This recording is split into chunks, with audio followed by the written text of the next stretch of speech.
What up, everyone? It's your boy TRES, and today we will be reviewing PSP Scaram versus Krega. I believe this was on Davao, and I know it's been a while since we were able to get a review upload this quick, so I'm excited. Now, before we get to that, let me give a huge shout out to Emmanuel Abanto, Gerhard Philip Wunderle, Alfred Rama. I don't know how to pronounce this brother's name. MZZLBBY.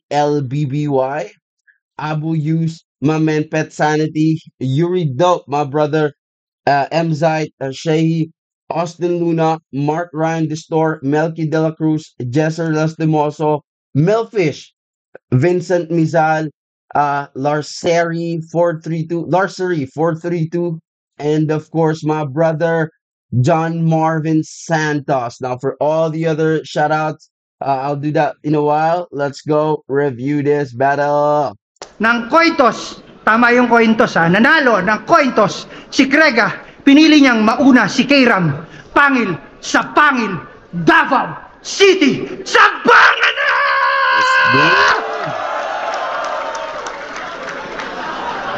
This is my friend's account. He's been saying this game doesn't take up too much time and effort, and he's the leader of the best guild in his server. Dinig.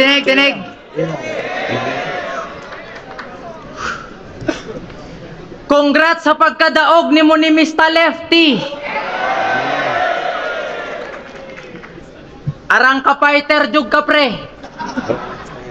Di ba imo sang giingnan nga imong style angay sa PSP? Unya naa ka dire. What a hypocrite person. Loyal man ka sa flip top. Just want to let y'all know, all right, I don't understand none of these words. So if you guys could please help me out, put in the comment section what Karam is saying this, man, it'll be so much appreciated. Thank you. Dili ka mo apil diri og basta. Maunggitang-tang ka ni Enigma kay wa na nimo ka agwanta. Nakisama ra kuno siya sa pareho. Pero imong style Craigs alam na. Ni ahatra kag ka neutral ni Boss P kay nanginahanglan ka og kwarta. Davao game. First time ko dito sa Davao. There you go, finally. Talagang wala akong masabi. Tapos kalaban ko ikaw. Ikaw ba si Verbal? Ang legitimate technical na humihigop ng lakas espiritual. Chuvanes, is that you? Hindi. Siya si Krega. Naging 3GS na at uprising tas yung edad higit na 30. Nakalaban na si Mot, Balakid, Sak, puta hindi pa rin bumenta. 11 years na siyang nakikipagpalupitan na lumetra. Pero ito lang ang masasabi ko sa iyo, Krega, na di ka masasalba ng kahit anong grupo kung ikaw mismo yung problema. Tangina mo, 11 years ka na sa battle rap? Baka para sa boxing ka talaga, tol, pinipilit mo. Kasi ultimo mga kalaban niya kasi ultimo mga kagrupo niya sa uprising ay nagawa niya mag-angas. Pag siya daw nagbaliktad ng ulo, magkakaroon ng long hair si Batas. Ganon siya kalakas. Kagrupo mo siya, di ba? Inaano ka ba niya? Isang beses ka lang inutusan, bumili ng pulutan, gusto mo na siya pugutan, tanga ka? Si Plasma nga ilang case binuwat noon, nagreklamo ba? Kaya wala akong bilib sa karir neto, talagang walang pinatunguhan, tang ina. Walang napatunayan kaya nagyayabang na lang ng achievements ng iba. Biruin mo, laban mo kay Jonas, niyabangan mo siya ng achievement ni Sixth Street. Sinigaw pa sa madla. Jonas, ano masasabi mong nasa semis na si Sixth Street tapos ikaw wala? Niyayabang mo yung mga bagay na hindi mo rin nagawa? O ano masasabi mong may sariling bahay at kotse si Jonas tapos ikaw wala? Di ba nakakahiya? Ako, Sa loob ng ilang taon pa lang sa battle rap, inagawa ko makausad, kita mo ba? Ikaw isang dekada ka na mahigit, wala kang napundar kahit supa. Ano ba itsura mo? Mukha ka maglalako ng orokan. Kaya tumalikod na siya sa flip top. Kasi mas malaki dito yung premyo. Di ba galit ka kay price tag at sa kanya ka nakasentro? Ngayon sponsor siya dito at isa ka sa pinapasweldo. Sa kabila ng paninira mong imbento, mas pinili pa rin ni price tag na mabigyan ka ng presyo. Tangina mong angas-angas mo sa kanya, bigla ka din palang tutupi. Kung di dahil sa kanya, wala kang 3K na mauuwi.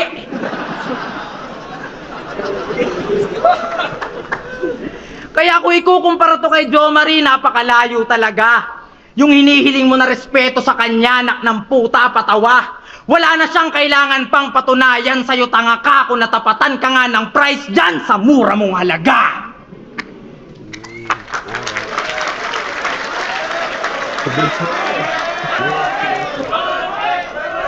Ganso kay mo ha? Ganso kay mo ha? Way bias ha? Check. Parehas may K itong Bisaya. Kanyang K may RAM. Pero ramdam nyo ba ito sa ratratan? K kung may reg. Rubio sa rakrakan. K RAM daw yung mas. Madalas makalimot to ng storya. K RAM yung mas. Wala ngang bigat ng yung memorya. Di ba ikaw si... Pansin nyo? Yan yung pangmalakasan niya na sungog. Ako, di mo na kailangan ipakilala. Alam nila kung paano ako mambasag at mandurog. Gisahon rati ka diridol. Anong dire ka misagol? Pure Bisaya day midol. Di mi pwede tawgog bisakol. Bisaya! Pero sa kabakanan ng mga hurado, magtatagalig muna tayo. Isipin nyo, mahal ang ticket dito pero makakatikim lang ng barato. Oh, barato. Baka pwede din bala. To. Basta, mapabara o bala kung para sa'yo, dapat lang sinasaulo. Bisaya o Tagalog, kaya kong ipag-connect. Kahit nga yung mismong salita ay pasok balik ta rin. Sa susunod na mga linya, tignan natin kung makailag ka. Kung para sa akin, andali, pagdating sa'yo, ilad na. Oh! Bisaya, Tagalog, baliktaran. Kala ko ba mahusay maghanap ng butas? Dapat pangalan ani, Samot. Kay kabaliktaran ni Thomas. Hoy, Samot! Kung simot walang talo, ikaw panay olats. Pag si Mick daw ay sabog, tong si Chill ihiwas gobas. Mick and Chill parehas na kalaban, pero yung klase, sunoy. Tujoy, sinindihan ng Bisaya na parang si Bugoy. Oh, asa Mindanao ka na. Matanong ko lang, proud ka bang Bisaya ka? Walang home court advantage dito, baka sabihin mo, dinaya ka. Ginawang katawa-tawa yung pagbibisaya, palibhasa, comedy siya. Biruin nyo, panay dikit sa pangil kasi nga daw, tiga, kabiti siya. Hoy, kabitin yung Bisaya, pinapangalanda ka ni Tung Choy. Pinabalasa sa bangka, yaong baraha, para daw iwas pusoy. Binihisan, binigyan ng kotse, para lang may hawak ang pamato. Pero hubad ka pa rin haharap sa tao na parang video ni Montano, oh. Taas buhok, manainis dudong.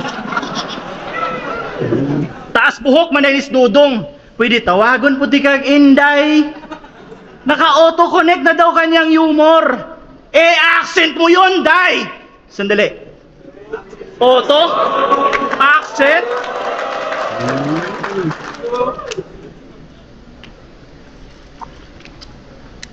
Auto? Accent? Yon, Day? Di pasok sa train of thought? Need for speed? Hassle daw? Tangina kung dadaan man ako sa Riles, Shinkansen, bullet train, underground. Ang lekse pa ng galawan. Kumu-crossover to nang walang bola, ang lakas mo. Kaya daw nagpabuhok na si Pibos kasi yung ulo niya pinandadakdak mo. Magaling daw kasi mag-basketball. Yan ang kanyang laging binibida. Pwes, dito mo gawin sa Mindanao yan. Wrestling, pagkahawak mo pa lang ng bola.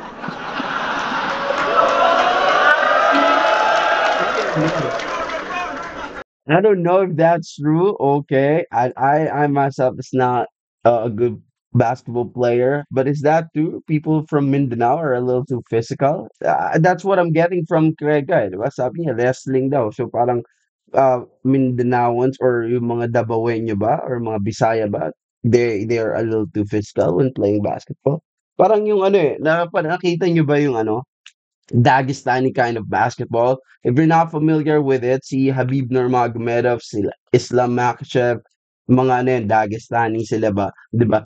Look it up on YouTube.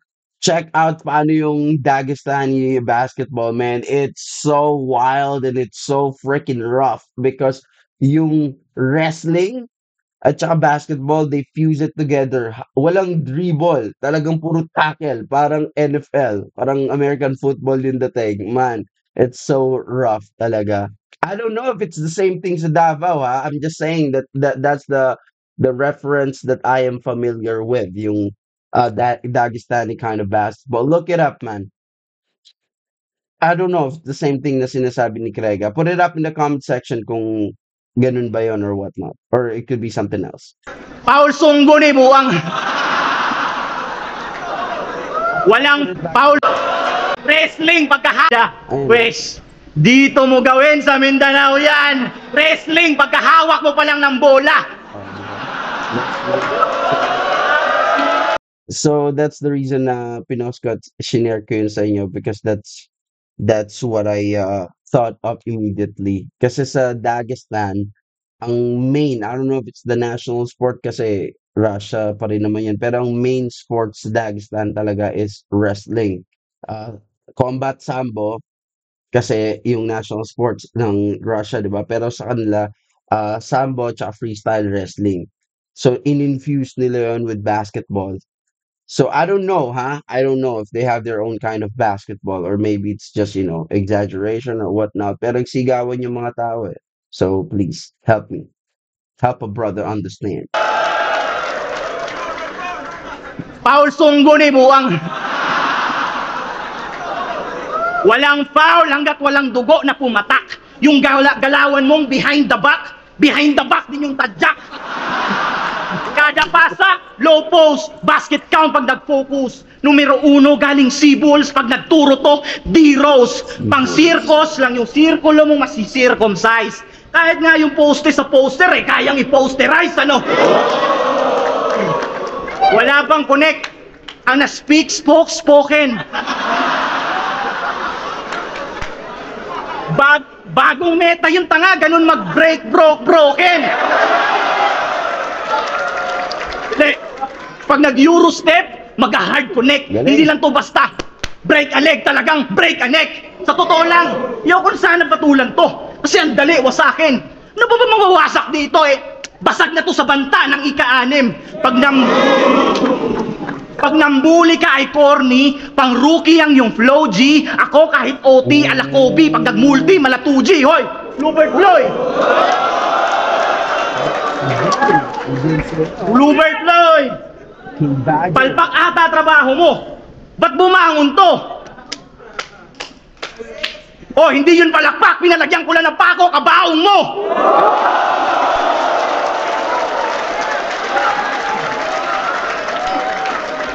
Teknikalan nga wala yan. Game din kahit pisikalan. At tandaan nung walang nadadaan sa bola. Kung usapan, lirikalan. At kahapon lang, may nag-send sa akin ng screenshot patungkol sa kakupalan mo sa tropa mo. Huwag ka sanang mabibigla. Hindi lang screenshot, pati voice message. Ipi-play natin yan mamaya.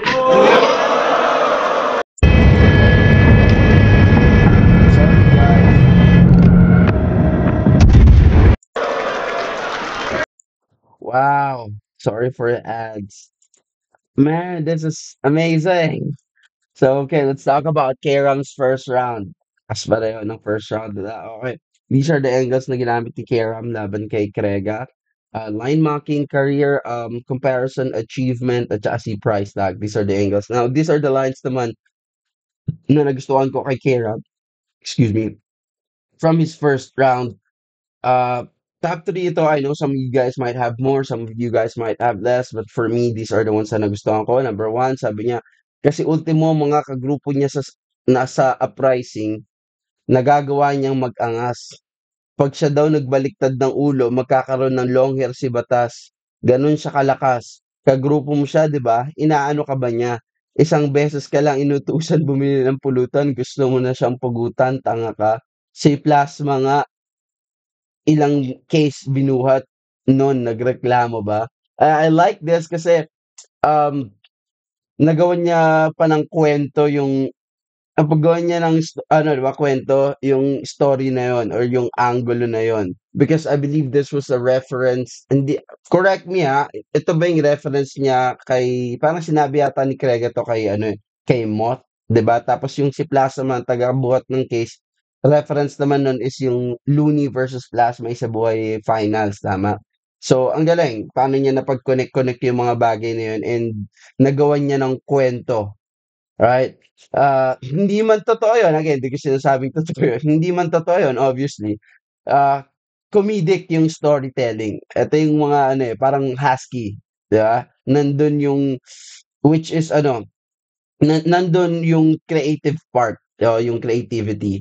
Yun yung ano, yung comedic storytelling kasi is again, yun yung may header or may ulo, may body o yung katawan tapos papunta sa punchline. So madali yung anticipation papunta dun sa punchline kasi or yung dun sa babagsakan ng kwento dahil meron ka talagang sinusundan na linear or ano, isang diretsong kwento na inaabangan mo saan papunta. Kaya mas madali siyang maintindihan or ma-consume for most people lalo na sa live and siyempre mas entertaining siya kasi nabi-build yung anticipation mo na, ayun na, ano kayang ending nito, gano'n. When you say kasi creativity does not only entail na dapat real talk. Kahit sabihin niyo hindi naman totoo 'yan, eh. It's about kaya mo bang ibenta, 'yun yung creativity. Dun natin matitimbang whether or not yung creativity ba na 'yun, uh, was, yung creativity ba na yun nag-work or not, how it sold out, 'di ba? Na-sell out mo ba or hindi?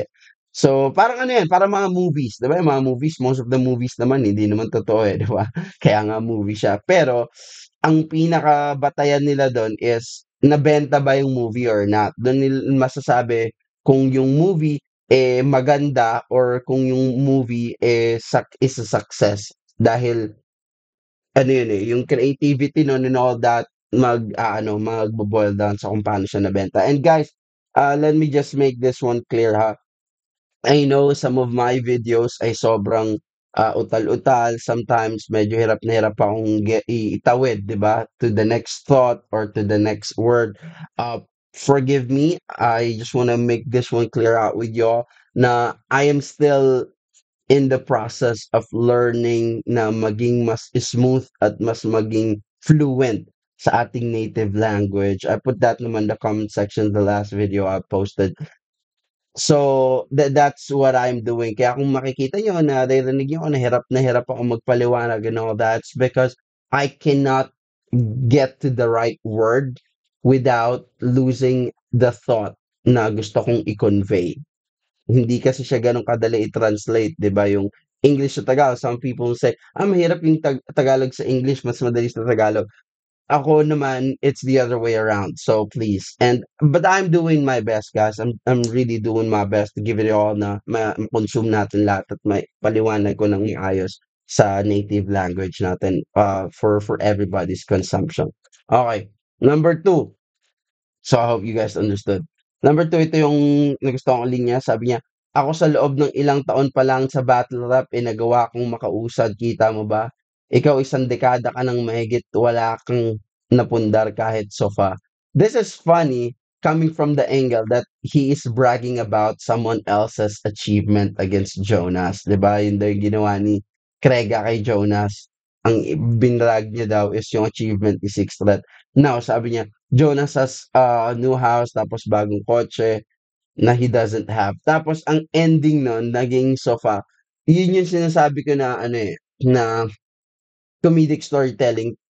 Magagawa mo kasing ano, magagawa mong surprising yung punchline. Ito yung sinasabi ni Looney, pakinggan niyo yung ano, nung binrake it down ni Looney si Blacksmith ba, tsaka si GL. Basta yung kasama niya si Zaki na sabi niya, 'pag gagawa ka ng punchline, huwag mong ipapakita yung ulo, sabi niyang gano'n. Kasi ano, mawawala yung lakas ng punchline, eh. Dapat yung anticipation mabi-build nang hindi nila mape-predict ano ba yung lalandingan nung ano na yun, nung kuwento na yun o nung linya na yun, ano yung punchline. And I think this one is a good example kasi 'di ba nanggaling siya sa real talk. 'Di ba, na ito yung sinabi mo kay, Jonas, sixth threat, nakausad na sa ano, finals, ikaw wala, may bahay at kotse na, 'di ba? So, nandun yung anticipation, seryoso na 'to, seryosong 'to. Dahil bumanat naman talaga si Kairam Dev ng mga seryoso, 'di ba, na linya, in between or sinisingit niya. Tapos biglang ang ending wala ka sofa, 'di ba? Sobrang sarcastic na nakakatawa. Kaya nagustuhan ko siya. It's a good ano, construction of how comedy or humor can slide in sa mga ganitong klaseng ano, linya or sa ganitong mga klaseng atake.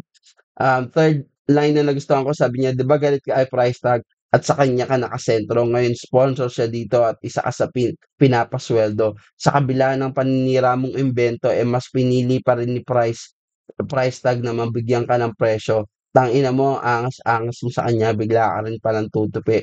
Kung di dahil sa kanya, wala kang 3K na mauuwi." This again is the same kind of structuring or writing katulad ng second na sinabi ko. Sinimulan niya ng ano, ng seryoso. I think that's what makes K-Ram's comedy different or funnier kasi binabalot niya yung punchline or yung comedy niya, binabalot niya ng ano, serious lines.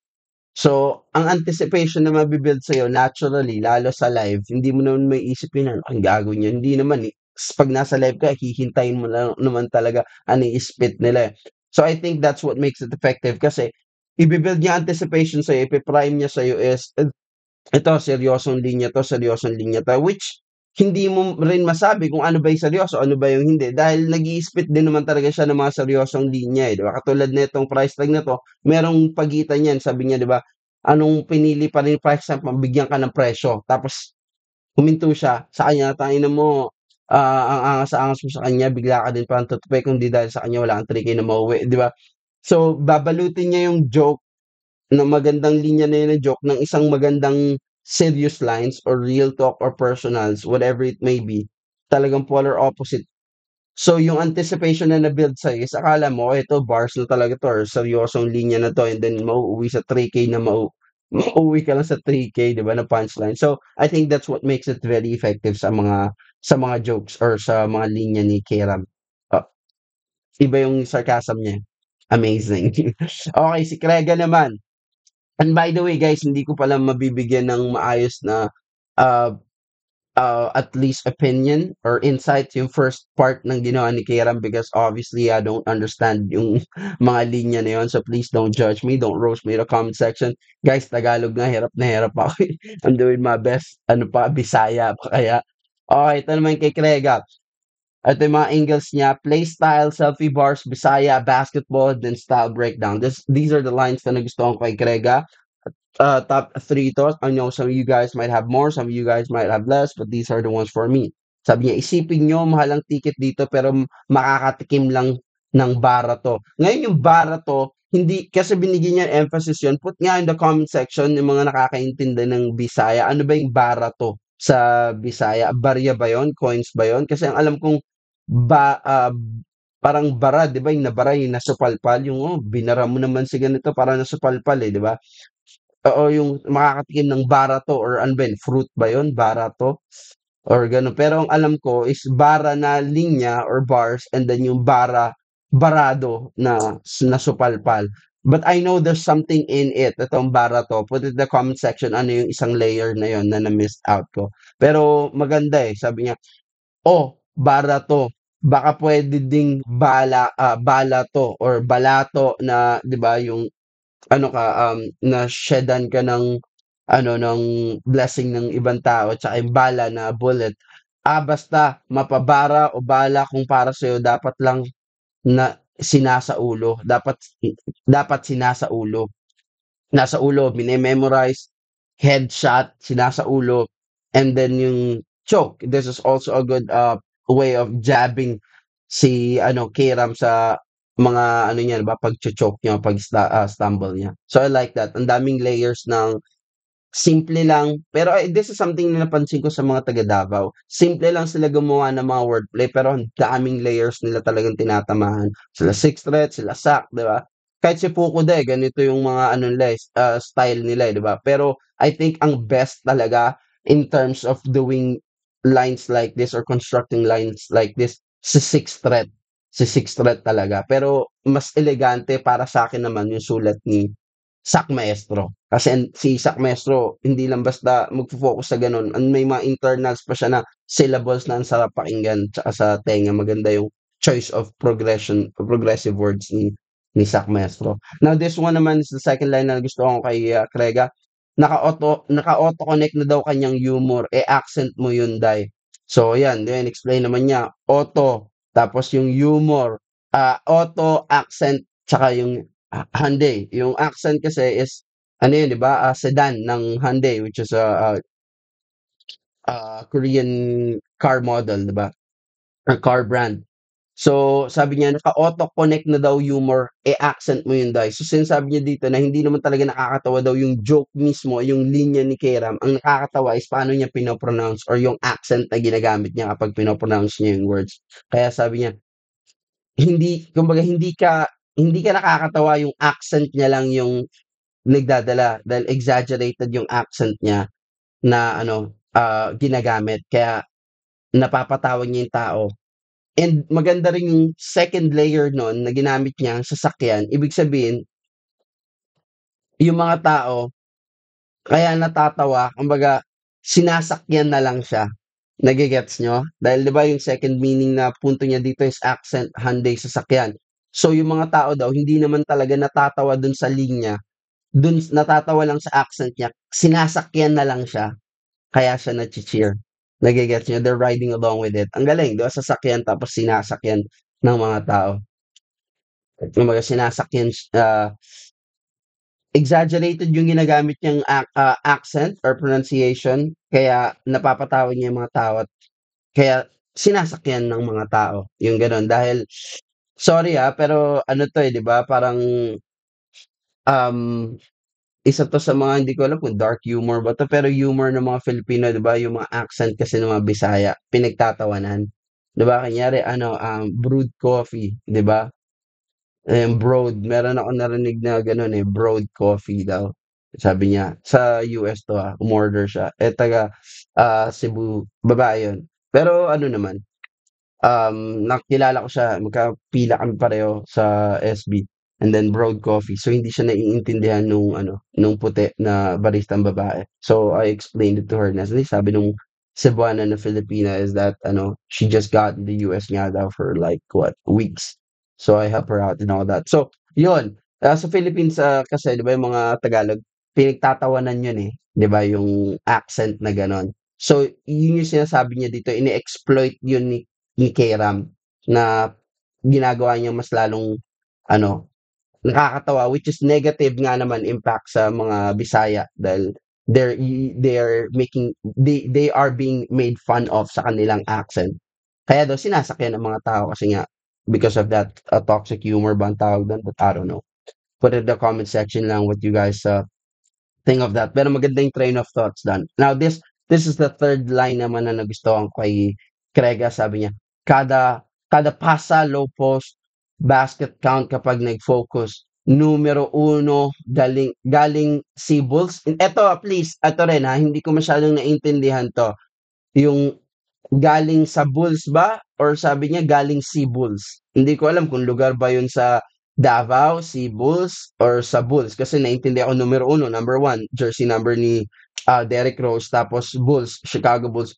Pagturo to na 'pag naturo to D-Rose, pang-circus lang yung sirkulo mong pang-circumcise.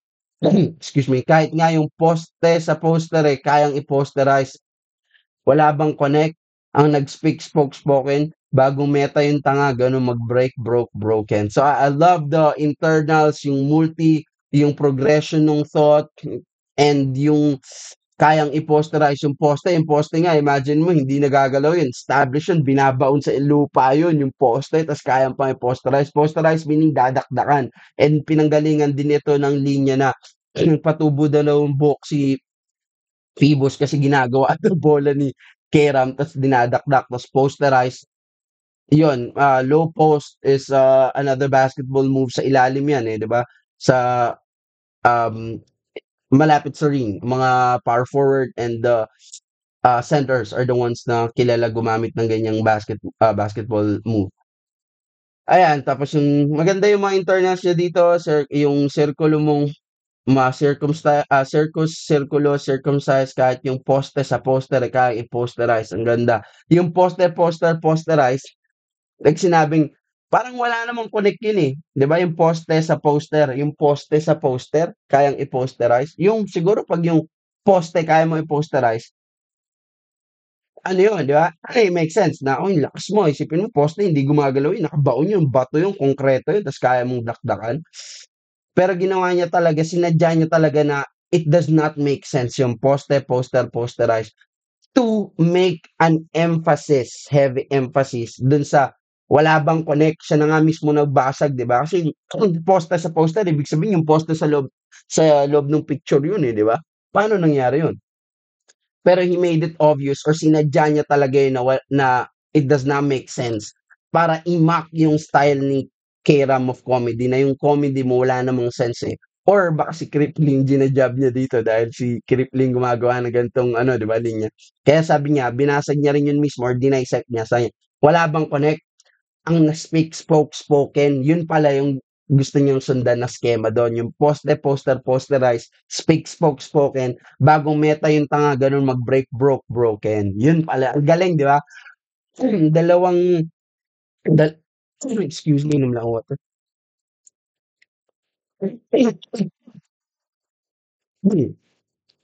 Sorry.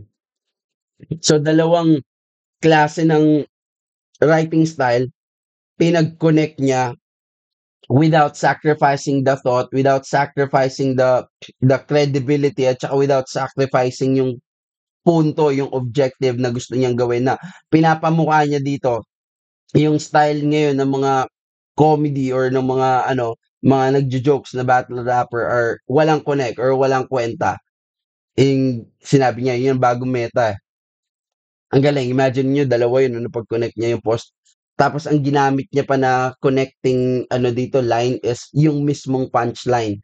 Yung posterize normally kasi pagdating sa punchline period na yun, eh, yun na yun, ending na. Pero ginawa niya yung posterize, yun yung ginamit niyang connecting line para sa isa pang linya na magme-make sense.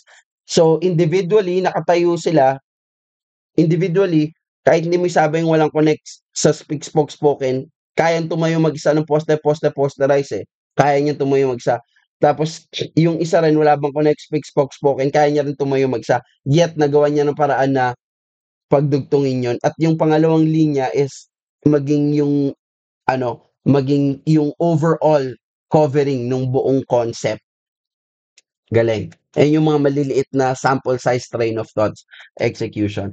Alright, so ano, what can I say?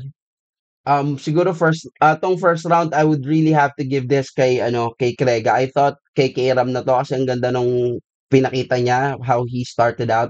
Pero to me technically mas maraming shinowcase dito si Krega na underappreciated, 'no? Lalo na sa live mahirap talagang makuha most of yung kanyang ginagawa. Pero technically, grabe, he's really technically sound. Kagaya nung Bisaya Tagalog baliktaran na scheme, okey yun. Hindi ko alam kung anong ibig sabihin ng samot. Hindi, I'm not sure, please put it in the comment section, but I know there is. Sabi niya mot, samot. So, sure meron yun.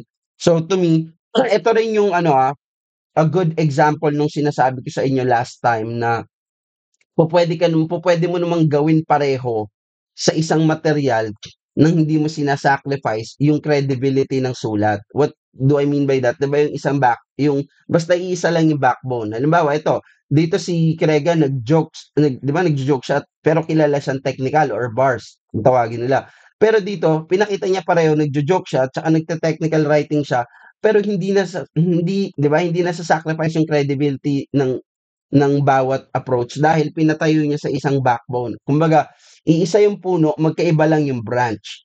Yung branch na ito is pang bars, yung branch na ito pang jokes naman. But still, magkahiwalay man yung branch na yon, iisang puno yon. Kumbaga, mangga yon. Hindi po pwedeng isang branch. Avocado yung isa, mangga pareho. Yun yung sasabi ko, hindi man pag jokes kailangan parang jokes halimbawa ni Badang or ni Zaito tapos yung technical writing mo kay Balakid, hindi. Kita niyo yung jokes niya matalino, pero jokes yon. Yung bars niya matalino, technical. 'Di ba? Na-gets niyo? You can do it both at the same time basta hindi mo isa-sacrifice yung you can do it both at the same time without sacrificing yung credibility ng sulat basta papatayuin mo lang sila sa isang backbone, which is yung ginawa showcase dito ni Krega. So to me, this is Krega tapos cherry on top 'di ba yung yung surprise participation ni Fukuda. So mas convincing for me yung mga linya ni Krega, mas artistic, mas maganda yung naging showcase ng creativity and marami siyang underrated dito na technical na ipinamalas. Technical writing and everything. So to me, first round, Krega. Ngayon panahon natin second round.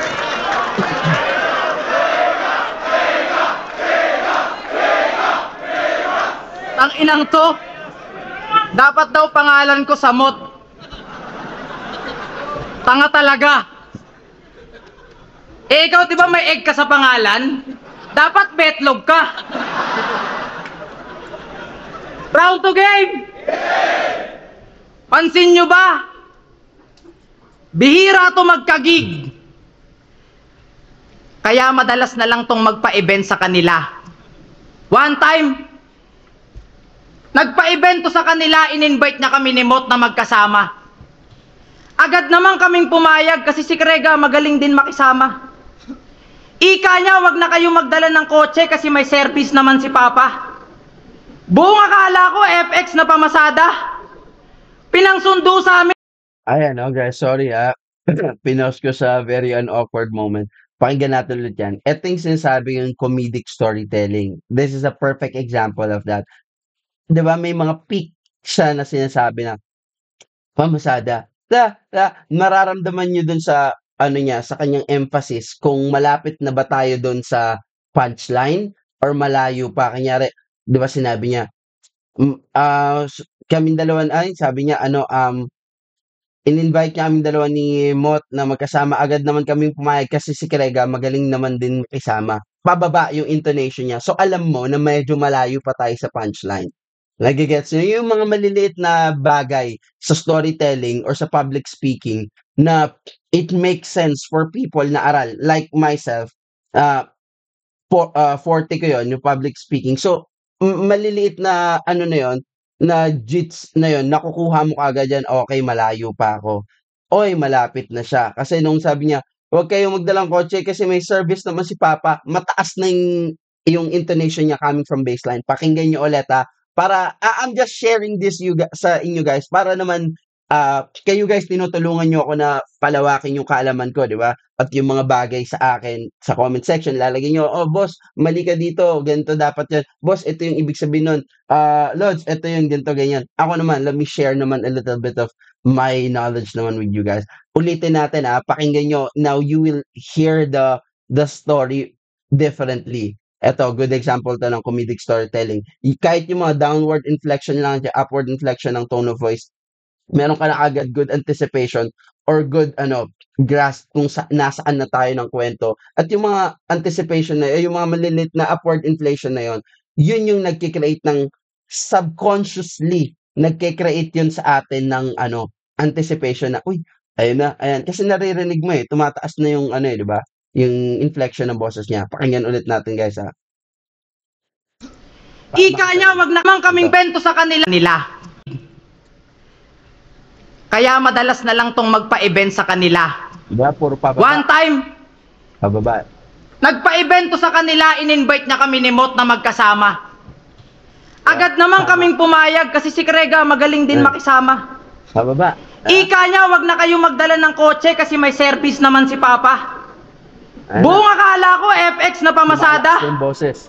Pinangsundo sa amin may sungay, putik-putik galing sa Accra.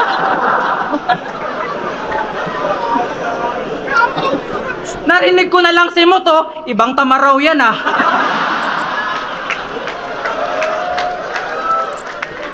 Hayop yung tamaraw ng papa mo, dalawa lang yung kasya.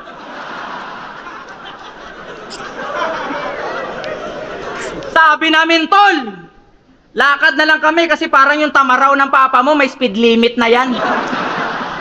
Sabi niya, pag naglakad kayo tol, 1 oras pa, pero pag sumakay tayo, 54 minutes na lang. Ayos, git. Pag-usapan naman natin yung paborito kong wordplay mo kay Balakid. Sabi niya, ang mga tingga ko ang gagamitin kung bala at yung ulo mo ang magsisilbing alkansya. Ipapasok ko tong 2 butas sa iyong 2 butas. Ewan ko lang kung di maghalika ng iyong tinga. Tinga! Tanga! So paano pala bigkasin niyang pangalan mo ha? Kriga! Diba? Simpleng punchline na lang kasi ginagawa mong komplikado. Tapos yung mga nakikinig sa'yo, sila tuloy yung problemado. Ang hirap mo intindihin sa totoo lang. Tapos sinamo niya ng basketball si Balakid, ayos ka lang. Boss B, ballers pala to eh. May maganda lang ako naisip. Gusto mo 1-on-1 tayo, basketball? Bukas, pustahan TF. Ano? +9 ka na, 1 to 10 lang tayo. Kasi meron daw siya galaw ni AI. Tira ni Jordan. Dakdak pa ni Shaquille. Talaga ba? Talaga ba? Sarap ipitin ang mukha mo. Nakakagigil ka masyado. Reflection. Pag nakita nyo naman to mag-crossover, Mala-Allen, Peter Cayetano. Kasing galing niya daw mag-basketball si Jordan. Iba pag mamagaling mo, tropa. Puro ka imbentong boka.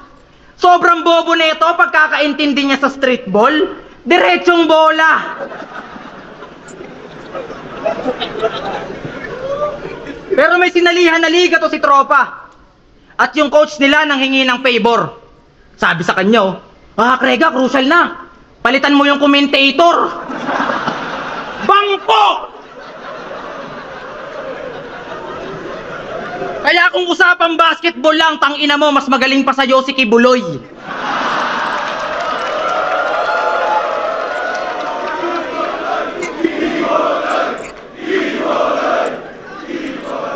Kung usapang basketball lang, puta, mas magaling pa sa'yo si Kibuloy. Ang ina mo, napunta pa kay Kibuloy na wala tuloy!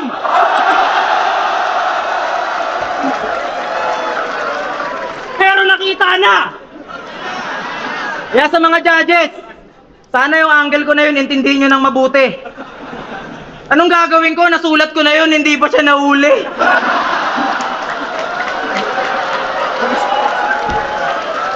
What? What? Sa maestro. Sis, binamay. Ano akala mo? Makakalimot ako? Eh kahit matalo mo ako ngayon, di niya masasalba yung karera mong naghihingalo. Paano may makakasalba? Kung may linya kang butas-butas tong BR pre, parang tinamaan ng RPG. Striktong patnubay ng magulang ang kailangan nitong batang rebelde. Pwes, tinapakan mo landmine, maririnig mo IED. Sabay, Mayday, Mayday, ganun mag-create ng story.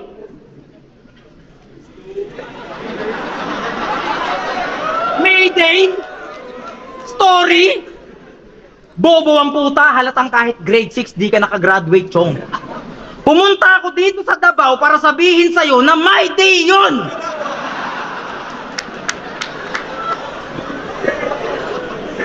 Grabe ang estilo mo, nakakabulahaw bro. Yung my day, ginawa mong Mayday, sinira mo araw ko. Yung Mayday, ginawa mong Mayday, sinira ko araw, partida! Paus pa nun si Batang Rebelde, pero tinalo ka niya, men. Pabulong, partida! Paus pa nun si BR, pero ginago ka niya, men. Samantalang ikaw, todo sigaw, tapos puro magmalalim. Pabulong ka niya na kinakatay, yun ang senaryong malagim, hininaan na nga ni Batang Rebelde, puta, tinalo ka pa rin. Kaya di ako mamamama neto. Ang masasabi ko, hindi yun po pwede. Kasi kung pinataob ka nga ng bata, na kapwa mo rebelde.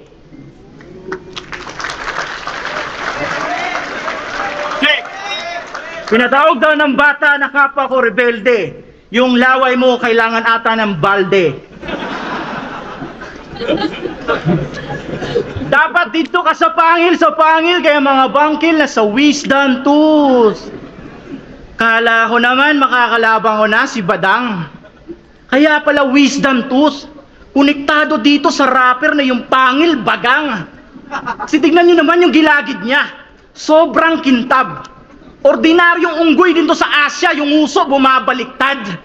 Pustiso ba yan? O nilagyan mo lang ng lip balm. Fully dent gang eh, no? Kaya pala magkabrad kayo ni Lip Cram. At sinabi mo pa na hindi pa morma yung pambasketball mo na sapatos. Ang galing. Pinagsigawan mo pa. Oh, sino dito nakapambasketball na sapatos? Ikaw? Bato mo sa kanya mukha. Palibasa eh, no? G na G, gang, hardcore. Di ba ganito na ganito yung pormahan ng mga tambay sa labas ng high school?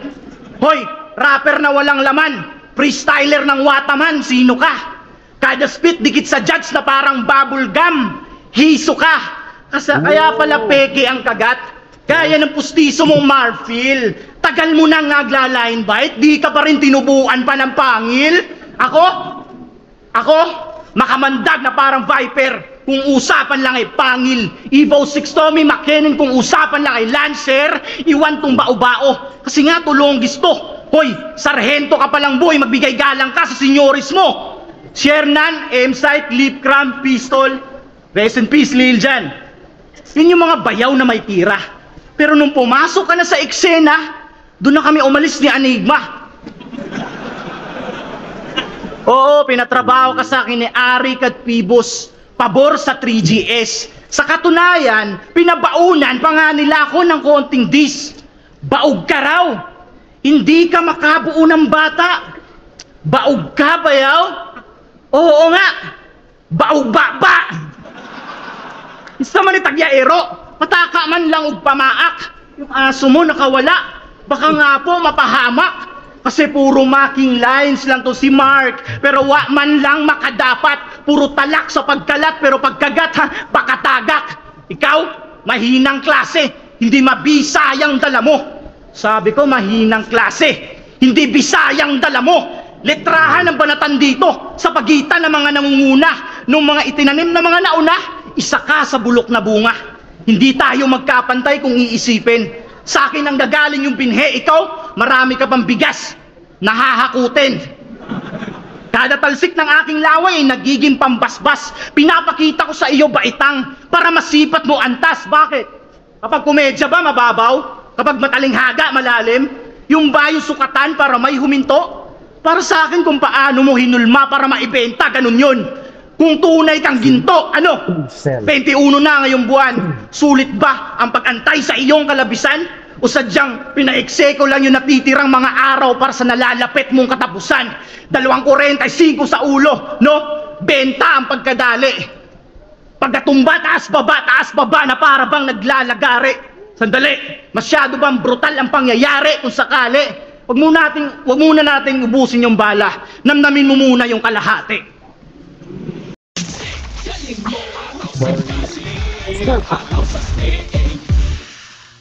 Ang bawat biyahe ko para makapagtapos si Maki. Katulong mo ang Centrum Advance, complete from A to Z. Tulong para alaga ang puso, resistensya, mata, at buong katawan. Centrum Advance, alagang di magkukulang. Alright, let's talk about their second round. Okay, second round DK Ram, these are the angles na ginamit niya. Event, line mocking, basketball, tapos pati si Kimboloy. These are the lines na nagustuhan ko kay Kieram on that second round. Sabi niya, one time nagpa-event to sa kanila. Ito yung in-invite niya kami ni Mot na magkasama agad. Ulat. One time nagpa-event to sa kanila, in-invite niya kami ni Mot na magkasama. Agad naman kaming pumayag kasi si Krega magaling din makisama. Ika niya, wag na daw kaming magdala ng kotse kasi may service naman si Papa. Buong akala ko FX na pamasada, pinansundo sa amin may sungay putik-putik galing Saka. Tinag ko na lang si Mood, ibang tamaraw yan ay yung tantrum ng papa mo. Dalawang yung nakakatawa kasi again, this is a classic. Hindi ko na ano yun pa, na-explain ko naman sa inyo what classic storytelling is. This one is a classic comedic storytelling. Ito yon. Ang kagandahan nito is that hindi lang niya dinouble down yung punchline, tinriple pa niya. Kasi ang unang punchline dito is that may dalang wag na kayong magdala ng kotse kasi may service naman si Papa. Akala ko FX, so binigyan niya kayo ng hint. Pinasilip niya na yung ulo. Ngayon, this one naman I will share with you. Di ba? Sinabi ko nga sa inyo kanina. Sabi ni Looney, kapag ikaw gagawa ang punchline, wag wag mo ipakita yung ulo para surprising yung di ba, yung dating ng punchline. Meron ding pros or meron din namang advantage kapag pinasilip mo yung ulo bago pa dun sa punchline. Kasi you're making it more obvious sa kanila kung ano yung lalandingan ng punchline. Ngayon, mas excited yung mga tao or mas kumbaga mas synchronized. Makakasabay yung mga tao na ito na yun, sabi ko na nagigets nyo. Effective yon lalo kung i-double down mo yung punchline. Kasi ang mahuhulaan lang naman lang yung unang yung unang layer ng punchline. So, makakasabay yung mga tao. Nagigets nyo? Parang yan yung, pag sinabi kong yeah, sabihin nyo, yo, yeah, yo, gano'n. Parang gano'n yung, psychological priming effect nun. So, ang ginawa niya dito, tin-triple down niya dahil pinasilip niya na yung ulo ng punchline Buong akala ko, FX na pamasada. Ayan na. Pinansundo sa amin, may sungay, putik-putik galing Saka. So, alam niyo na yun. Tapos, yun yung unang punchline. Dinoble down niya, narinig ko na lang si Mood. Ibang tamaraw yan Second. Tapos, tinipol niya, hayop yung tamaraw. Hayop naman talaga yung tamaraw di ba? Hayop. Double meaning na hayop. Hayop yung tamaraw ng papa mo. Dalawa lang yung cash. So, di ba, ang galing. Ito yung mga classical talaga na comedic storytelling na, I would say, it was even taken a tier higher dahil nga tinriple down niya yung yung punchline na yon. Talagang nagatasan yung FX na pamasada na na yun, na prime na word. Okay, second line na gusto ko sa kanya kasi meron daw tong galaw ni AI, tira ni Jordan. Shaquille. Okay, mga no? Yung gestures niya, yung showmanship ni K-Rab talagang comedy, slapsticks Dakdak ni Shaquille. Talaga ba? Talaga ba? Sarap ipitin ng mukha mo, nakakagigil ka masyado pag nakita niyo naman 'to mag-crossover, mala Allen. Hindi kaya nakakatawa siya kasi sa akin, siguro sa ibang tao, ang babaw mo naman. Sa akin nakakatawa siya 'cause I saw that footage. I don't know if you guys saw that. I saw that one footage of Senator Cayetano playing basketball wearing them goggles, yung parang Kareem Abdul-Jabbar. And what makes it funny to me kasi yung yung mga edit na ginawa ng mga playful nating kababayan diyan, yung tumira kasi siyang gano'n medyo sexy yung layup ni Alan. Tsaka hindi yun Alan, 'di ba? Alan yun tapos in-slant rhyme pa niya Alan. Peter Cayetano, Alan yun di ba? So nakita ko yung footage na yun. So I was reminded of that. Kaya natatawa ko yun. Nakita ko rin yung comment section on that. Look it up, guys. Look it up. Nakakatawa yun. Hindi again, I'm not making fun of Senator Cayetano. Nakakatawa sinasabi ko yung mga naging edit at saka yung mga pinagsasabi ng mga tao sa comment section, yun ako natatawa. Okay, so third, sabi niya, kaya kung usapang basketball lang mas magaling pa sa'yo si Kibol. Si Kibol. Pero ang galing ha, kasi 'di ba pag-isipin grabe pati si Kibuloy ano, tinamaan na or tinira niya na, hindi na direkta kay Craig yan, si Kibuloy. Hindi, kasi malinaw, ito yung sinasabi ko yung kay Shehi, di ba? Hindi niya nagabayan ng malinaw yung mga tao or ng maayos sa mga tao kung bakit siya napunta na doon sa Dear Kuya or doon sa Donggalo. Dito, kay Kiram, ginagabayan niya ng malinaw yung mga taong, ang connecting thought dito is basketball. Di ba? Kaya napunta kay Kibuloy. Kaya kung usapang basketball lang, mas magaling sa'yo si Kibuloy. Tangina mo tapos 'di ba sa niyang Kibuloy 'di ba nag-fake choke na siya dito, tangina mo napunta pa kay Kibuloy nawala tuloy. Pero nakita na kaya sa mga judges sana yung angle ko na yun na intindihin niyo ng mabuti. Anong gagawin ko nasulat ko yun hindi pa siya nahuli. So this is I like this. At tapos 'di ba dinouble down niya ng yung kay Sak Meso. Man, but props to kay Ramat having the guts to write this down, especially sa crowd ng Davao. Man, hindi natin alam sino diyan yung ano follower ni Kibuloy baka pero it's a very non-offensive naman at some level kasi hindi naman niya talaga tinira si Kibuloy for the claims ng mga nagkaso sa kanya, 'di ba? Hindi naman yun yung sinagasaan niya na, "Oh, Kibuloy ganito." Hindi naman, eh. Sinabi niya lang pinaka-connecting lang talaga kay Kibuloy is yung basketball tapos yung nahuli. Pero kaya nakita ko naman na safe yun. Pero still, it takes a lot of guts. So I like that yung hindi ko alam kung freestyle 'to pero it looks like that, eh. Kasi 'di ba nahuli tuloy. Ay, hindi ko nasulat ko yun hindi hindi pa siya nahuli. So I don't know. Pero maganda 'tong ano na 'to, itong construction ng comedy dito ni Keram. This is talagang S tier level ng comedy. Lahat. Writing, storytelling, yung construction ng punchline. Meron siyang dito, meron siyang situational tsaka, observational comedy na infused. Tapos meron pa siyang slapstick, 'di ba, yung, comedy ng pagpapatawa ng gamit yung physical movement and all that. Tsaka again, yung mga references niya dito is relatable, relatable. May kinalaman, relevant, okay? Relevant yung mga anggulo na ginamit dito ni Kiram. Okay, punta naman tayo kay Krega. Kay Krega, ito yung mga angles na ginamit niya. Ito yung mga angles niya, rebuttal, line marking, selfie bars, infertility, tsaka yung playstyle.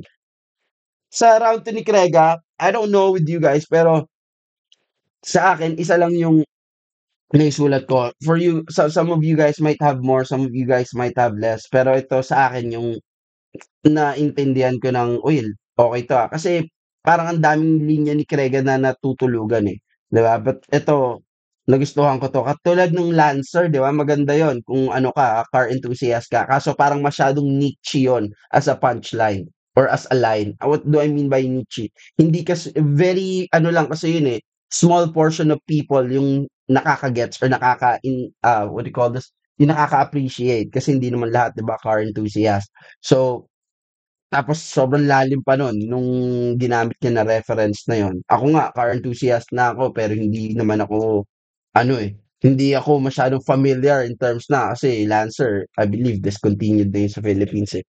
Anyhow, yun lang. Siguro kung medyo mas na-generalize pa ni Krega yung mga references niya or yung mga linya kagaya nung ginawa niya ng first round, I think mas marami tayo siguro na isulat dito. But then again, hindi ko sinasabi na walang kwenta si Krega ha, please.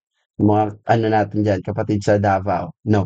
Saka ito yung linya na nagustuhan ko second round, sabi niya, "Hoy, rapper na walang laman, freestyler ng Wataman. Sino ka? Kada spit dikit-dikit sa judges na parang bubblegum. Hiso ka." Yan. Again, maganda na naman yung mga rhyme dito ni Krega, maganda yung mga entendres niya, tsaka yung technical writing at saka yung substance ng punchline na to, I like it. Yung hoy rapper na walang laman, freestyler ng Wataman. Ato, naalala ko to back when I was a lot younger. I don't know, I was in high school siguro. Yeah, or college. a lot of my friends here in the Philippines, yung nag-freestyle dito, di ba? Tenenen sa video okay pa, di ba? Hulugan nyo ng coins. Tas beat kasi, di ba? Yung beat.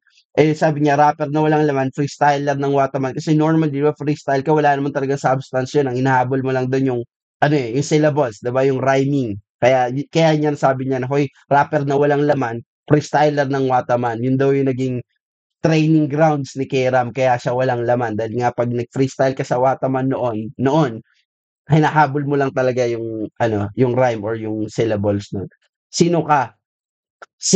Tapos rhyme niya yun sa hiso ka. Sino ka kada spit, dikit-dikit sa judge na parang bubblegum. O, yung judge na bubblegum, sa mga bata dyan, I don't know, meron pa ba nun? Judge na bubblegum, yung square yun na color green, di ba? Tapos parang, pag binuksan mo, mukhang bareta ng Tide.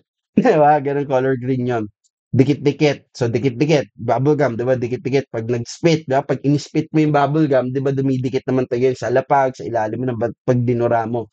Dikit-dikit sa judge na parang bubblegum.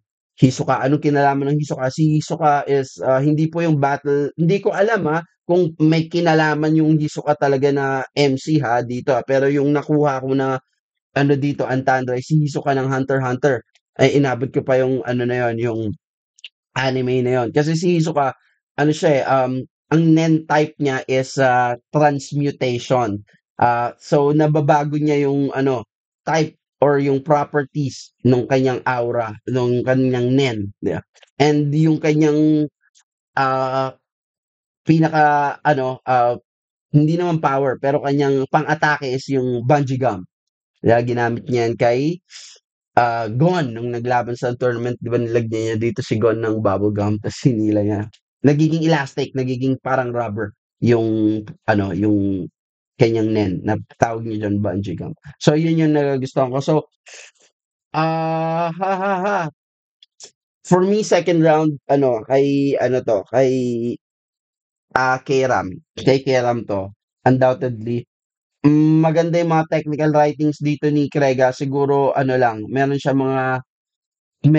mga linya na a little too technical na hindi natin masyadong makuha. And siguro kasalanan ko na rin. Mas nagustuhan ko lang yung sa akin kasi yung closer nila pareho is not strong di ba? Parang nag-struggle sila pareho yung close out ng malinis yung round nila. Mas malinis though yung buong performance ni Krega ng second round. Mas marami lang na iba tong quotables para sa akin si Keram on this second round. Yung technicalities, para yung technical yung naging sulat nila on each end of the polls, comedy at saka yung bars or serious lines. I'm just have to go with Keram on the second round. Ngayon punta tayong third round. So 1-1 tayo guys, 1-1. Ang lakas sa round mo, pinatulog mo sila. Round 3 game. Yeah. Nung natalo siya kay Mot, nagdabog to sa VIP room, halos sipain niya si Sendlook. Literal na bibigyan ng sipa yung sidekick, may chorus pa na left hook. Kaya nagtampo yung kalahati niyang gawa sa Fahrenheit tsaka Celsius. Napariwara na si Sendlook. Tignan mo! Naghahanap na lang ng babae sa Facebook. Tingin mo panalo ka sa laban yun ni Mot? Kasi rounds niya di sa ulado. Tingin mo panalo ka sa laban yun ni Mot? Kasi rounds niya di sa ulado. Fuck. Tingin mo panalo ka sa laban yun ni Mot? Kasi rounds niya di sa ulado. Mag-request ka ng bito kay Enigma para pagsasampalin niya yung mukha mo. Hindi bias yung judges doon. Sadyang kinulang yung dura mo. Paalala ko lang 5-0 yung boto at isa si 6 threat sa hurado. Kaya alam kong bitter pa rin to kay Mot at nag-aasam si Bobo na makabawi. Ginamitan na ng unlimited shit na boduts, talagang todo baka sakali. Itong si Loco na makayari, biruin nyo, nasa mid na nga yung Mot pero sa boto, di man lang to nangalahati. At sak maestro, tong aso mo, ba't di mo to itali? Ang ingay-ingay ang puta, dapat kinakadena to sa labi. Puta rebel dog. Aso ni John Wick. Aba, magaling to. Kung yan ay tuta ni Sak Maestro, ito'y papatayin ko. Tuta, ito'y iniwe. Balik tayo sa rebel dogs. Ano yan? Mga rebeldeng aso?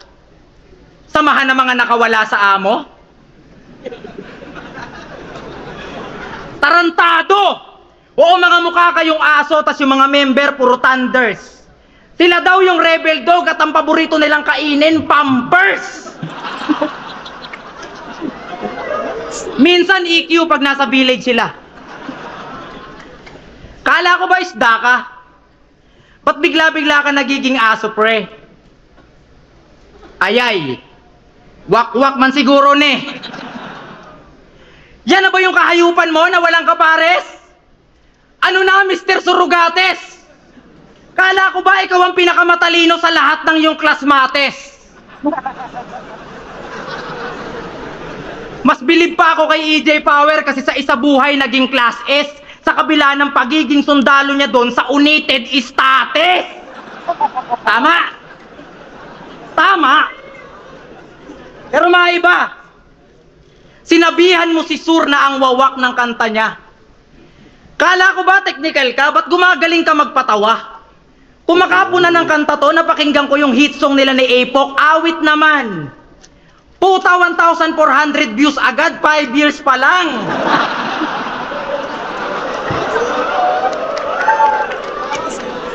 Kaya paano to naging rapper kung yung mga kanta wala sa tempo? Diba tumira ka din ng sukat? Ba't parang wala kang alam sa metro? Kaya kung usapang kanta lang, ang masasabi ko sa'yo, more practice pa, Brad. Ako bihira maglabas ng kanta pero laging nominado sa Awit Award. Eh ikaw! Tanginang to ayaw ka pakinggan kahit na mga pinsan mo. Kinakahiya pa nga minsan to. Paano? Walang maayos na kanta kaya pag may guesting to sa Lamay gusto niya akapela na lang. Puta dinaig pa ni Badang. Tapos bago mag-umpisa, mag-i-intro pa yan. Krega ng uprising sa mga nakakaalam ng round 3 ko kay Balakid, sabayan nyo na lang. Tanginang yan. Eto ba yung dapat nyo hangaan? Mapabattle o kanta, walang talento tong hangal. Kaya bulsa di kumapal. How ironic na ang tagal mo na sa eksena, pero eksena mo di tumagal. Kaya ang dapat gawin sa isdang to, ilabas na yung kawali at yung kalan ay sindihan. Pagkatapos ko to banlawan, agad ko kakaliskisan. At kung magkalutuan man dito, ang masasabi ko sige lang, dahil tong isdang oro na sobrang bobo, gagawin kong sarsyado. Di ako marunong magsinigang.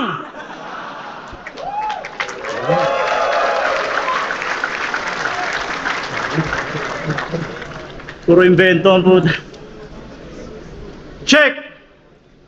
Sa gantong klaseng laro, ang salita ay pandigma na may tugmaang binubuod. Parang dutdutan, pukpukan, dapat yung tinta nanunuot. May unat pang wakas, animoy matandang tipan. Yung espada sa ustisya, sumobra ata yung timbang kasi alam kong nagkukumahogang yung tuhod sa mga oras na to. Si bago mo pa ibuklat na yung pahina, basa ko na ang titulo mo. Kanyang pahina ay pahina ng pahina, kada baybay mo at baklas, pang elementarya. Ang yung sulating di formal kumpara sa aking sulating pang wakas. Lulunurin at maghihikaos ang iyong tulog na diwa. Mistulang hudas ka sa mga Bisaya. Katumbas mo ay butas na pilak. Malas mo. Hindi ako nagpapagpagkalawang para lamang may itaboy. Tumpangil tsak may lalim pa may umapak kumunoy. Ikaw, ginawa ka lang pang gatong para lumiyab kahoy para sa dilim nyo makikita kagandahan ng apoy. Oh, sa apoy hindi binabad. Pagkat to'y hindi malawak. Aba, unggoy ka nga sa dagat, ang paglangoy hindi mahanap. Ang paglangoy hindi mahanap. Oh, huwag ka mag-alala. Di mo na kailangan pang sumisid pa sa lalim. Nilunod na kita sa babaw, ang ginamit ko ay baging 20% ng gantong estilo. Ang nilaan ko lang na oras. Yung natitirang 88%, maririnig nyo na kay Lucas. Lugar to ng maraming tribo. Hindi lang Bisaya, nire-representa ko. Lahat tayo dito, Pilipino. Kaya ano bang pinuputok ng butsi nyo? Ang punto ko, ikaw, Nico, o sa Bisaya, Mandire. Di ba kayo nga itong panay biyahe para umiwas maligo sa sarili ninyong ihe? Bisaya Bisaya daw. Dili joke bay. Isot man eh. Maligo sa sarili niyong ihi. Pera-pera lang ba? Ang usapin niyan ay para lang sa mga batang walang malay. Kita nyo naman kahit sa entablado may sinusundo ng kanyang nanay. Kesyo, pumapapel naman daw ang tao kahit barya basta pera. Eh yung pera kung walang tao kahit ngayon walang kwenta. Pag may trabaho, may sahod. Simple lang ang patakaran. Bakit nyo ba binibigyan ng ibang pakahulugan at basurang dahilan? Alangan namang, hayaan ko tong mamitas ng prutas dito mismo sa sarili kong bakuran hambog. Para kang durian. Matulis lang sa panlabas pero naaamoy ko ang iyong lambot. Isipin nyo, eto nagpapakabisaya pero wala man lang karangalan. Kwintas mo karatula. May nakalagay na wag tularan at pag sinabing wag tularan. Ito yung screenshot galing sa tropa mo.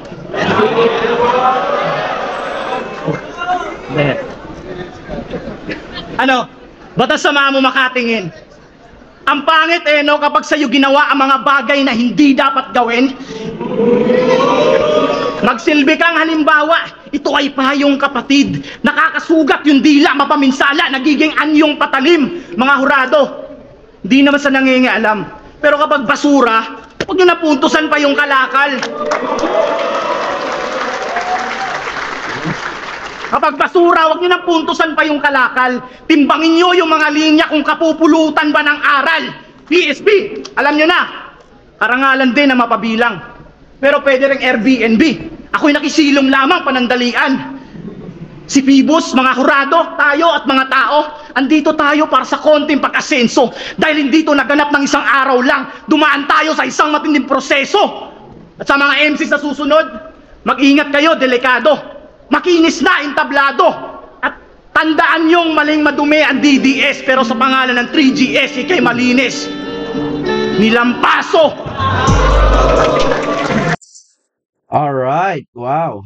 Lakas pa rin ang third round nila. Now, before we get to that, tamo tayo sa mga shoutouts natin. I just want to give you a shout out to my brother Justin Holy Scorpus, Ferdinand Odang, love your artworks, brother Drakey 4D, Dandy Matias, Christine Ann Valdetsky, Timothy Hermano, Old Coffee Shop, Eco Roque, Kid Elubat, Rafa, Nel Kalimag, Jopet Milancio, Rocky Hermea, Cedric Hermano, John Paul Rusima, Camille Delphine, Jeboni Monton, Welray Labagala, Kenti Milo Vincent Mizal, Sarah Frex, OK Rent, Kezelin Realce, Sean Justin, JM Domingo, Rico Javier, people from Australia, Ura yo guys, G Nash, Juan Carlos Ibanez, Sarah Frex, Osaku Official, Jeff Pagaduan, Burmones Condemador,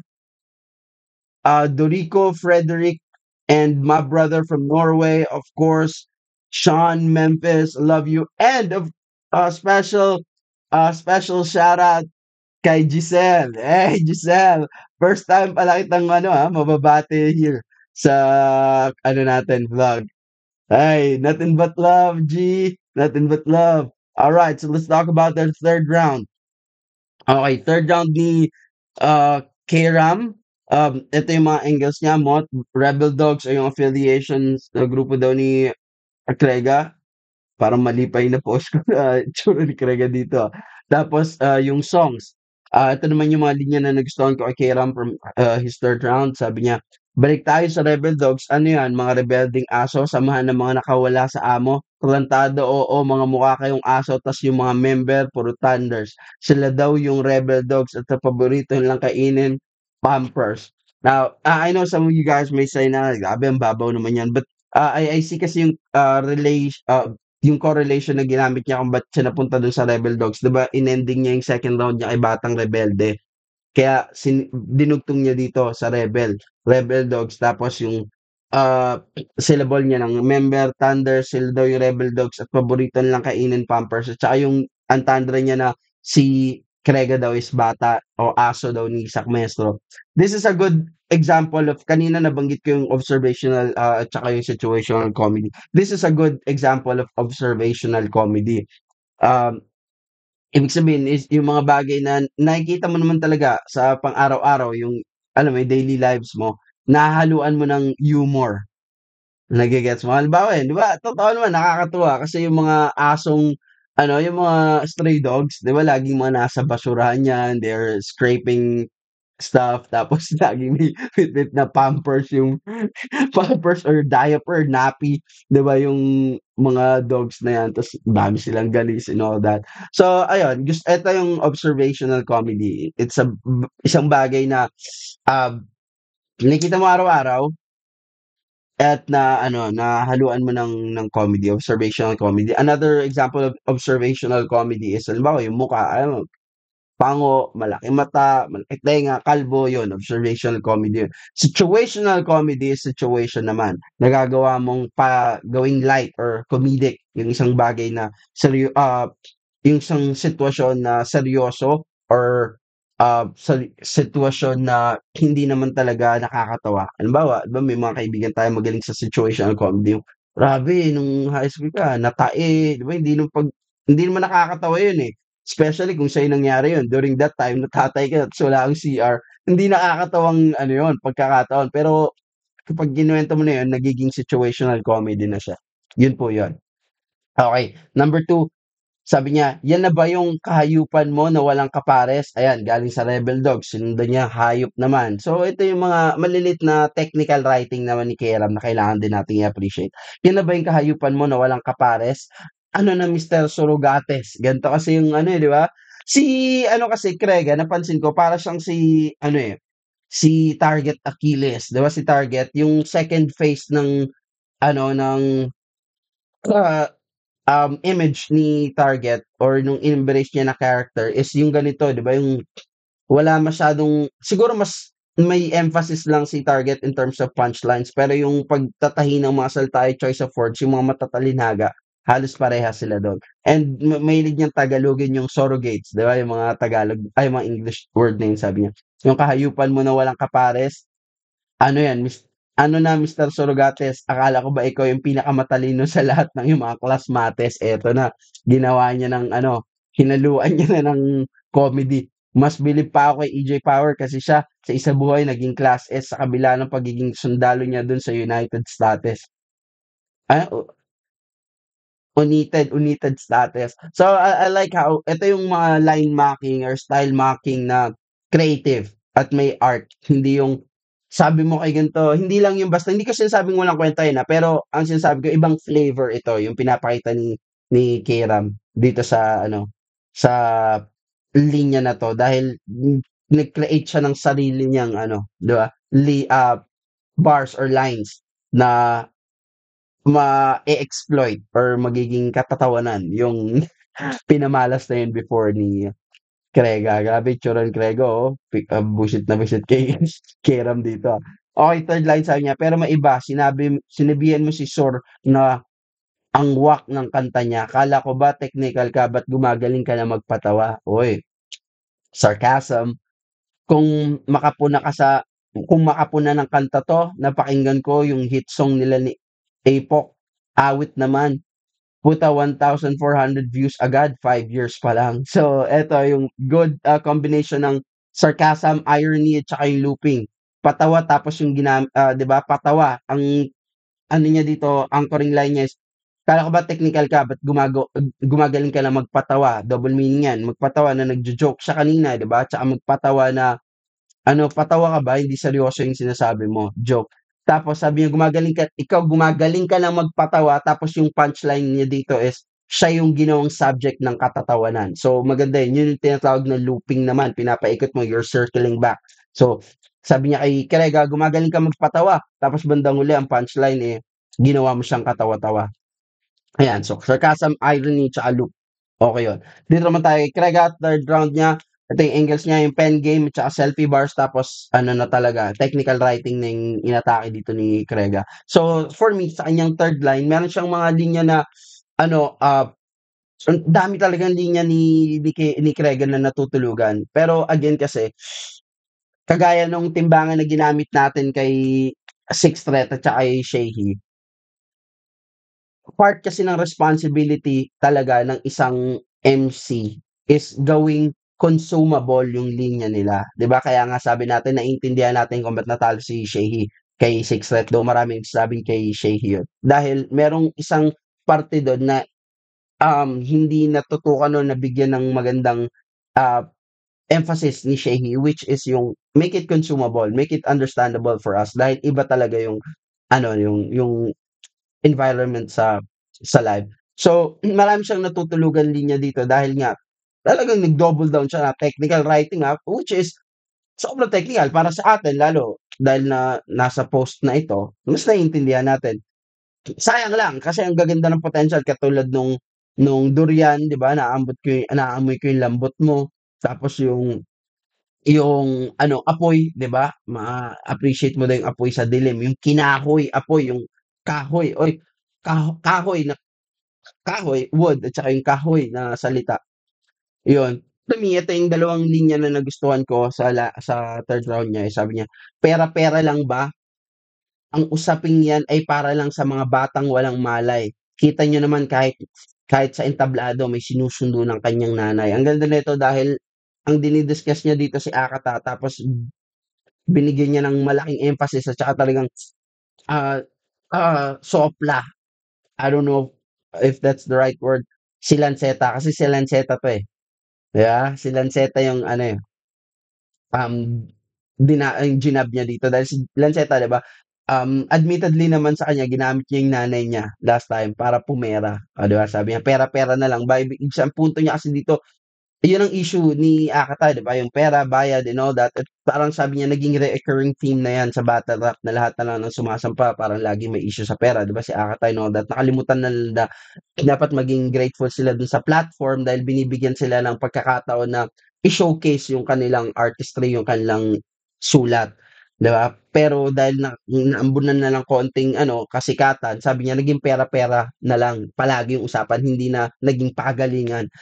Ang naging meta na is sino maraming pera, magkano yung TF, and which is I understand that point talaga. Ang gandang point nun at drive out kasi palaging almost every time na lang 'di ba, nagiging linya yan 'di ba, yung dahil sa'kin nagmahal yung ticket or eto yung binayad sa'kin, ikaw ganito lang yung TF mo. Magandang pagkaka-call out yun kay Krega na magandang pagkaka-call out yun ni Krega para ano niya, kanyang i-arrest. Pera-pera lang ba? Ang usapin ay parang para lang sa mga batang walang malay, ayan. Si Lanceta 'di ba, yung ina niya batang walang malay, ibig sabihin sinasabi niya dito wala naman daw bigat or walang alam si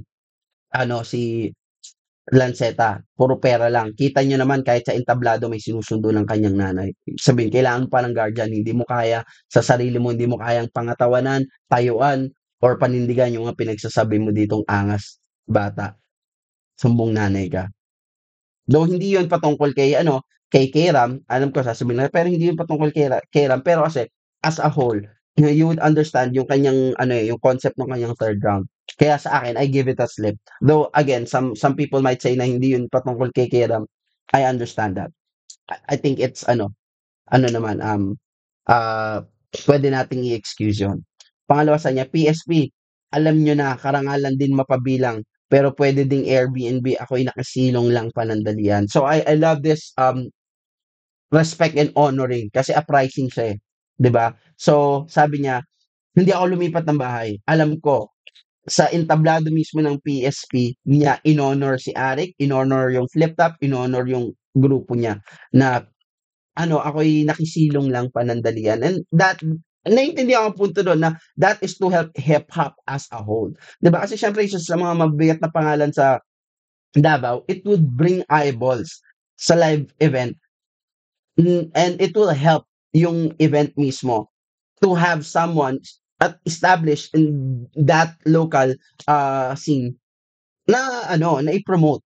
Hindi lang naman ito para sa PSP but rather para sa hip-hop as a whole. So, naintindihan ko yung punto dun ni Krega na PSP alam niyo na hindi niya binastos. Ako, I respect Krega for that kasi 'di ba parang naging recurring theme na rin yung sa live on stage, babastusin si Phoebus, babastusin yung PSP, walang kwenta daw sa Flip Top.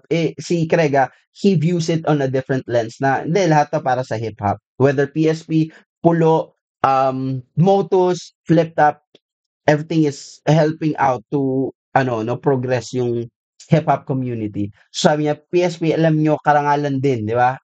Honoring. It's a very different taste, at least to me. Hindi siya yung binaskos na, ano, common na yun eh. Karangalan din, mapabilang. Pero pwede ding Airbnb. Ako'y nakisilong lang palandalian. So, in-honor niya na alam ko kung saan talaga ako. I know where I belong. And though I am grateful and thankful sa binigay niyong opportunity sa akin. And this is not only for PSP, but the entire hip-hop community itself. So, I like it. Parehong medyo may rough part sila dito. Third round, I would say na sobrang, ano niya, dik dikit siya, at least hindi naman sobrang dikit, pero dikit siya at least to me. Start to finish kasi ni Krega, consistent.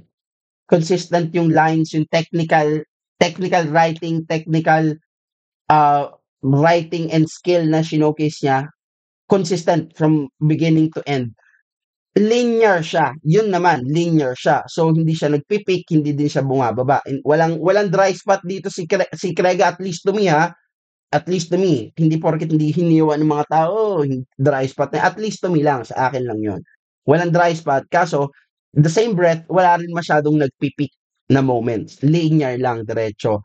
So, pero ano, tuloy-tuloy yung suntok. Tuloy-tuloy yung suntok. And isa pang bagay na to quote dito is yung surprise na fake props. Siya lang din yung nakita ko pang gumawa nito. Diba? May fake choke pero yung fake props. Ano yun? Salute talaga ay kay Krega dito. To me, I would have to give this third round sa akin lang to. I know some of you guys might disagree with me, but don't roast me in the comment section. Please let me explain. I would have to give this one to K-Ram, third round. So sa akin, first round Krega, 2 and 3 kay K-Ram. Dahil sa akin parang sa akin lang 'to, mas naging malinaw yung objective, mas naging malinaw na na-execute ni Kayram yung objective niya dito sa battle na 'to or dito sa third round na ito. Third round lang pag-usapan natin. Mas malinaw yung execution ng objective ni Kayram dito sa third round na lahat, i-expect ng mga taong papatawa siya, gano'n. And yung mga inatake niyang punto is hindi ko masasabing, "Oh, mas rekta." Hindi naman, eh, relevant din naman lahat ng sinabi ni Craig, eh. At least lang mas mabilis ma-consume, mas mabilis maintindihan, mas mabilis makita, mas klaro ano yung picture na pini-paint dito ni Kayram sa third round. Kay Craig, mas technical, mas malalim, mas in-depth yung punto na inaatake niya talaga. But hindi siya for everybody's consumption. Hindi mo siya makukuha in first sitting. So, at least to me, 2-3, third round is very close. All respect kay Krega na gets ko yung grabing pagmamahal niya sa ano hip-hop at saka sa art. But on a battle context, would have to give my vote kay Kram.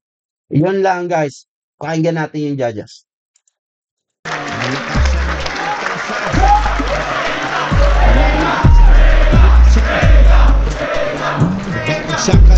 Pangil sa pangil, Davao City. Ang mananalo dito ay magkakamit ng bonus na 30,000 pesos. Ang boto ng hurado. 3, 2, panalo! Si Krega! Oh, dikit ba? 3-2. Krega. Oh, ako, I have no qualms on that. Napanalo si Krega kasi yung mga judges, 'di ba? Mas na maiintindihan nila 'yun eh. Yung mga punto na binitawan ni Krega. And I have no qualms. I think Krega din naman deserve. I told you guys, third round for me is the deciding factor, and all respect and all love kay Krega. Guys, thank you so much for watching. Thank you so much for staying. I love you for all the support, and I'm doing my best to come up with a different segment. Let me explain with you guys. Ito take this time. I will be coming up with a new segment ng content simply because nakita nyo naman not major, it's really competitive yung battle rap review at saka battle rap reaction. It's a very competitive space. Maraming big names talaga dyan na tayo yung nakakasabay. And as obvious as it is, ako, honest naman ako sa sarili ko, hindi talaga ang layo, hindi ako makasabay sa kanila, 'di ba? In terms of viewership, in terms of reach, in terms of gano'n. So, sana supportahan niyo pa rin ako. Papatuloy pa rin naman natin ito, but I will add a new segment na sa atin lang para naman to reach wider audience, marami tayong makuha din na subscribers and viewership. Sana suportahan niyo ako, tulungan niyo ako on that. And I will try na ibalik din yung mga reaction video sa mga kanta. In-stop ko yun just to explain with you all guys. I stopped that kasi medyo maraming nagki-claim, no, na i-strike tayo, na i-strike. And for a small channel like myself, hindi, medyo ano siya, it's not really helpful or it's not really healthy dahil po pwedeng, alam niyo, it can cause a big impact sa small channel like me compared to bigger channels. Kaya na lang ano yun eh, ilaban and all that. So yun lang. Again, thank you so much for all the love sa inyo guys na shoutout ko paulit-ulit. Hindi ako mapapagod shoutout kayo at sa mga hindi ko na shoutout and give props and respect and love. Sorry, I will make sure to put give you guys the proper shout out or props. Just put it on the comment section yung gusto niyo ipabate or dapat kong batiin or yung mga nami-miss out kong batiin. Ayan. And G, you know that, G, magkikita tayo. I hope sana magkita tayo ng ano ng Motus, no? Ng finals nila or if not, ahon. I love you all guys. Peace out. Mwah.